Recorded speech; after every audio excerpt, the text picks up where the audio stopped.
Georgia police strip searching women looking for drugs on the side of the road. You can't just shut down someone because of their viewpoint if you're of the government.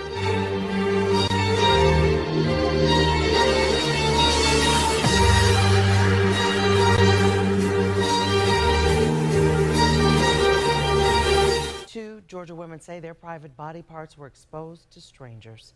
I found the Supreme Court says we have a right to privacy when it comes to strip searches. That's why they're usually done in the privacy of a jail. But for both of these women, they were done right on the side of the road in front of male officers and onlookers.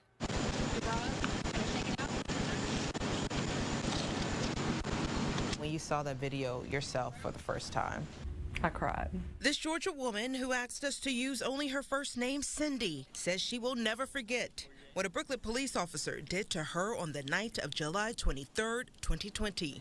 She's going up and down and all around. And the whole time, whenever I'm just sitting there thinking, like, I mean, this cannot be legal.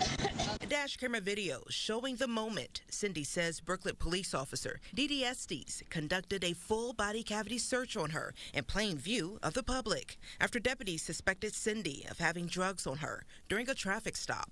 And she's putting her fingers like inside of me in the front and then like up the back side of me. Estes was called to assist Bullitt County Sheriff's deputies for what was supposed to be a female pat-down. Instead, Estes searched inside Cindy's private areas, making her expose her breast in front of male officers and onlookers at this truck stop. Could you even believe what you were seeing? No, ma'am. Larry Higgs, a truck driver, says he saw the whole thing. The lady stripped her down right in front of God and everybody. I found Cindy isn't alone. Hey, ma'am, if you can step out of the car too for me, okay?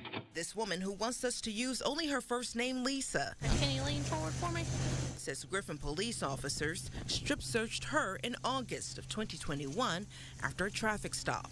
That's just invading people's privacy. Officer Alyssa Hansen is seen on body camera exposing Lisa's breast in plain view of other male officers and two men who Lisa was riding with. And there was like people beside me that could see and an officer behind me and everything that could see everything she was doing when she was like moving my clothes and pulling it down. No, I don't think that anybody should be searched like that. You can hear one officer poking fun at Lisa's exposed belly. You didn't zip it. The female officer suggests they go behind a car for the rest of the search. I ain't got none, I promise you that. Well, that's why I gotta look. Yeah. Attorney Mark Bowman represents both women and says strip searches should be done in private. Doing it in public is, I mean, the law is clear, and it has been for a very long time that you don't do that. I found the Supreme Court ruled in 1966 under Fourth Amendment searches involving intrusions beyond body's surface on mere chance that desired evidence might be obtained are forbidden. Bowman says the searches didn't have to happen on the side of the road. It can be done in a medical facility, it can be done in a jail, it can be done just more in private, not in a parking lot. In both cases, Bowman says neither Brooklet nor Griffin police departments investigated their officers' actions. Officer Estes was eventually fired for an unrelated incident, and Griffin officer Hansen is still on the force.